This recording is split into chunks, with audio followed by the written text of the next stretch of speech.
Biden e altos funcionários militares estão sofrendo pressão para renunciar após as tropas dos Estados Unidos se retirarem totalmente do Afeganistão, deixando cidadãos americanos à mercê do Talibã. A partida do último avião militar dos Estados Unidos de Cabul marcou o fim de uma presença de 20 anos na região. Mas ainda restam dúvidas sobre o que acontecerá com o equipamento deixado para trás e com os aliados afegãos e americanos que ainda estão no país. E um veterano de guerra ferido é agora o primeiro americano a ganhar o ouro em um triatlo paraolímpico. Confira todos esses assuntos hoje no Diante dos Fatos.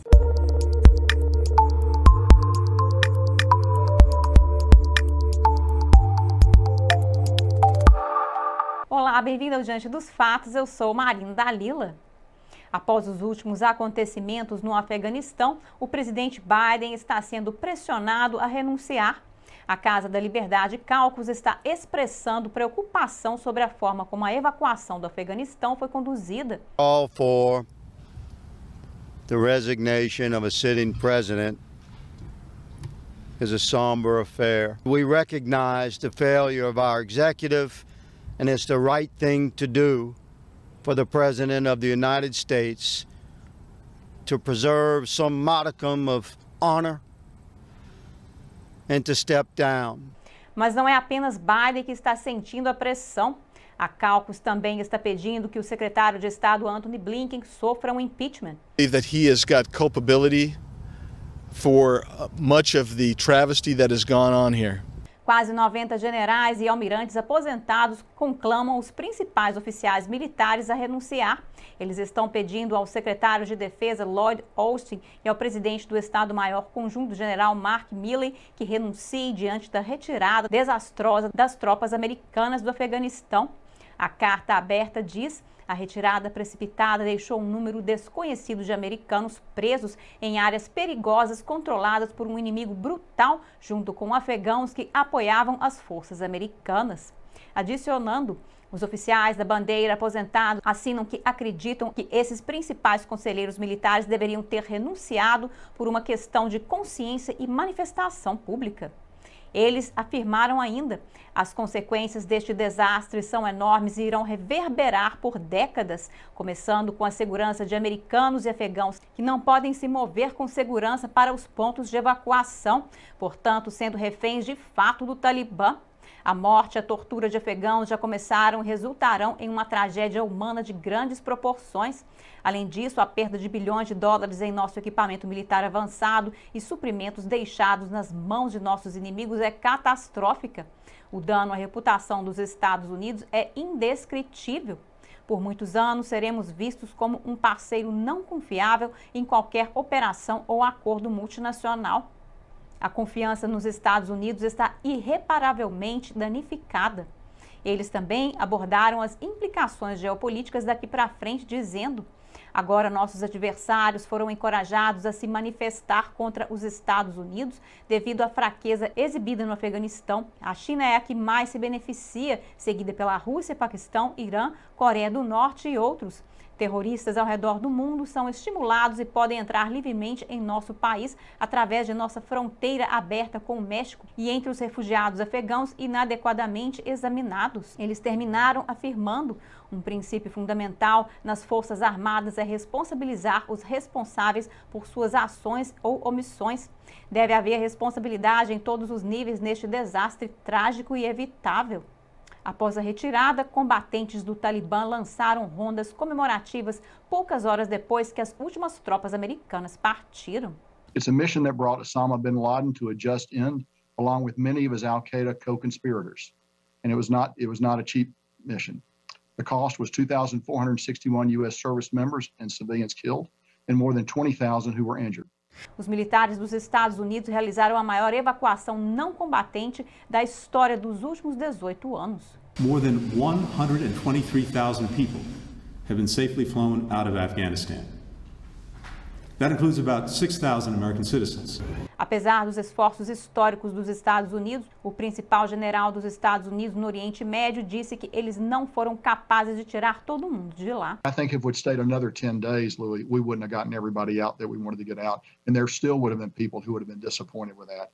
it's a tough. Mas a missão de resgate ainda está em andamento. O Conselho de Segurança das Nações Unidas aprovou agora uma resolução para a criação de uma passagem segura para pessoas que ainda buscam deixar o Afeganistão do aeroporto de Cabul, advertindo o Talibã de que eles devem saber que o mundo está observando de perto. E os republicanos da Câmara estão exigindo respostas. O líder da minoria da Câmara, Kevin McCarthy, emitiu palavras fortes sobre a evacuação. I see as probably the biggest failure in American government on a military stage in my lifetime. And we could never make this mistake again. Ele também está pedindo um plano para retirar os cidadãos americanos restantes. What's the plan to get Americans out? Never in my lifetime would I ever believe America would have an administration knowingly make a decision to leave Americans behind. Legisladores do Partido Republicano exigem que a Casa considere o projeto de lei do Afeganistão, que exige um plano de evacuação e atualizações sobre americanos presos no país. McCarthy está pedindo aos legisladores que voltem do recesso para considerar um novo projeto de lei. O projeto forçaria o governo Biden a fornecer atualizações regulares sobre os americanos que ainda estão no Afeganistão e também exigiria um plano de evacuação a ser apresentado em detalhes. For the administration to tell us what weaponry was left, what's the plan to get Americans home safely, so everyone could know and we could work towards that. Os últimos números do Departamento de Estado mostram que cerca de 250 americanos permanecem no Afeganistão. McCarthy disse que eles não serão deixados para trás. Ele quer que seja elaborado um plano para tirá-los de lá. McCarthy disse que a decisão de Biden de seguir o prazo de 31 de agosto terá ramificações além do Afeganistão. Horas depois que os militares dos Estados Unidos retiraram-se oficialmente do Afeganistão na segunda-feira, um vídeo de combatentes do Talibã celebrando no aeroporto de Cabul foi divulgado. Eles podem ser vistos sentados dentro de cabines de aviões e helicópteros que os Estados Unidos forneceram à Força Aérea Afegã.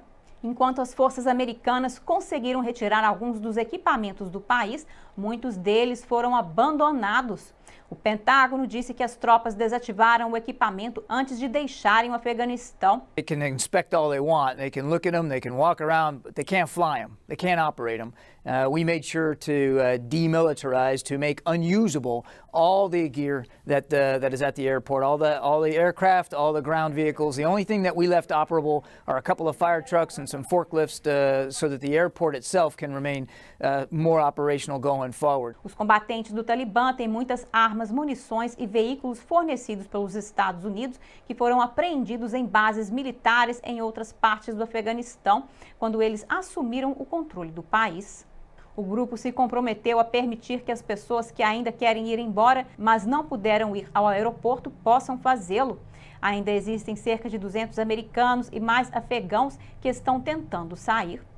O secretário de Estado Antony Blinken disse que os Estados Unidos estão trabalhando com seus aliados para ajudar a reabrir o aeroporto de Cabul para voos comerciais o mais rápido possível, mas não está claro quando isso acontecerá. E o presidente Biden fez um discurso para a nação na terça-feira à tarde sobre o que acontecerá a seguir com relação ao Afeganistão. I was not going to extend this forever war, and I was not extending a forever exit.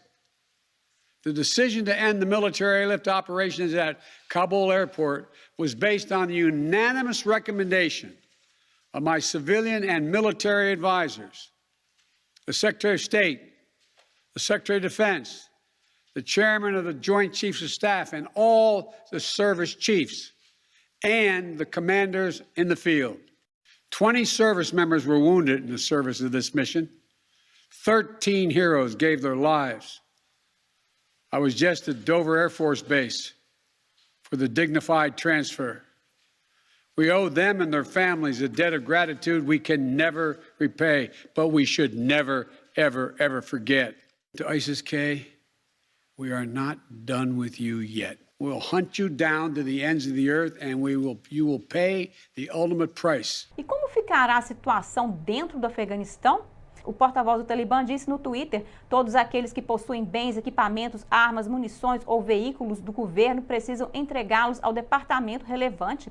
Ele disse que a transferência é necessária para que não haja necessidade dos infratores serem processados ou punidos legalmente se as armas forem descobertas. Ele disse que eles devem fazer isso até 3 de setembro ou enfrentarão punições. Também não está claro se o plano de confisco de armas envolve armas que não foram fornecidas pelo governo afegão. Agora vamos examinar alguns números. O Pentágono disse que desde 14 de agosto, aeronaves militares dos Estados Unidos evacuaram mais de 79 mil civis do aeroporto de Cabul. Isso ocorreu em um período de 18 dias. A evacuação inclui 6 mil americanos e mais de 73 mil civis, afegãos e de outros países. Esta última categoria inclui vistos especiais de imigrantes, funcionários consulares, afegãos em risco e suas famílias. No total, as aeronaves dos Estados Unidos e da coalizão se combinaram para evacuar mais de 123 mil civis, todos habilitados por membros do Serviço Militar dos Estados Unidos que estavam protegendo e operando o campo de aviação. O Pentágono continua dizendo que, em média, mais de 7.500 civis foram evacuados por dia durante os 18 dias da missão, o que inclui 16 dias completos de evacuações e mais de 19 mil em um único dia. Esses números não incluem os cerca de 5 mil militares e seus equipamentos que foram enviados ao Afeganistão para proteger o campo de aviação e foram retirados na conclusão da missão. Agora vamos parar um pouco para voltar 20 anos, ou seja, mais de 7 mil dias. Em 7 de outubro de 2001, o presidente George Bush anunciou que os militares dos Estados Unidos realizaram os primeiros ataques aéreos contra a Al-Qaeda após o 11 de setembro. Bush disse: "Não vacilaremos, não nos cansaremos, não vacilaremos e não falharemos. A paz e a liberdade prevalecerão." Ao longo desses 20 anos, a presença dos Estados Unidos no Afeganistão e no Iraque custou 2 trilhões de dólares e também custou vidas humanas. 2.461 militares americanos foram mortos, 20 mil foram feridos, 3.846 empreiteiros americanos foram mortos, 66 mil militares e policiais afegãos também foram mortos. 47.245 mil civis afegãos foram mortos e 51.191 mil combatentes talibãs e da oposição também foram mortos. E agora, o que ocorrerá com os aliados afegãos ainda no país? Um grupo de ex-boinas verdes dos Estados Unidos e membros da equipe SEAL lançou uma missão chamada Expresso do Abacaxi. O nome é uma homenagem a um comando afegão no qual eles serviram. O comando havia entrado em contato com eles dizendo que eles estavam fugindo do Talibã e que seu visto não havia sido aprovado quando o Talibã assumiu. Eles estavam trabalhando desde 15 de agosto. A força-tarefa trabalhou com os militares dos Estados Unidos no aeroporto de Cabul. Eles disseram às tropas afegãs e suas famílias para irem ao portão de um aeroporto e se identificarem com a senha abacaxi ou mostrar fotos de abacaxis em seus telefones. Em seguida, foram colocados a bordo de um avião. O grupo também foi a Cabul à noite para levar as pessoas ao aeroporto. A força-tarefa disse que transportou 630 afegãos para o aeroporto na manhã de quinta-feira. Alguns dos resgatados ficaram feridos no ataque terrorista na quinta-feira. O tenente-coronel aposentado Scott Mann, um ex-comandante dos Boinas Verdes, liderando a missão, disse à ABC: "Esse esforço hércules não poderia ter sido feito sem os heróis não oficiais dentro do campo de aviação que desafiaram suas ordens de não ajudar além do perímetro do aeroporto, entrando em canais de esgoto e puxando essas pessoas alvo que mostravam abacaxis em seus telefones." Um dos membros, um ex-Navy SEAL, Jason Redman, expressou profunda frustração dizendo: "Nosso próprio governo não fez isso. Nós fizemos o que deveríamos fazer como americanos." E agora vamos a algumas notícias mais leves. Um veterano de guerra ferido é agora o primeiro americano a ganhar o ouro em um triatlo paraolímpico. Brad Snyder foi atingido por um dispositivo explosivo enquanto servia no Afeganistão. Mas isso não o impediu de participar das Olimpíadas. Snyder correu ao lado de seu guia e colega triatleta Greg Billington. Ele está ganhando ouro apenas 3 anos após deixar de competir na natação. Ele venceu a prova deste ano 5 segundos à frente do segundo colocado, Héctor Catala, da Espanha. A corrida é para atletas com deficiência visual. Snyder usou sua força e saiu na frente durante a parte de natação e ele se manteve forte durante o ciclismo e corrida. Em sua carreira de nadador paraolímpico, ele conquistou 7 medalhas, incluindo 5 Brinco de Ouro. Por hoje é só no Diante dos Fatos. Obrigada por assistir e até a próxima.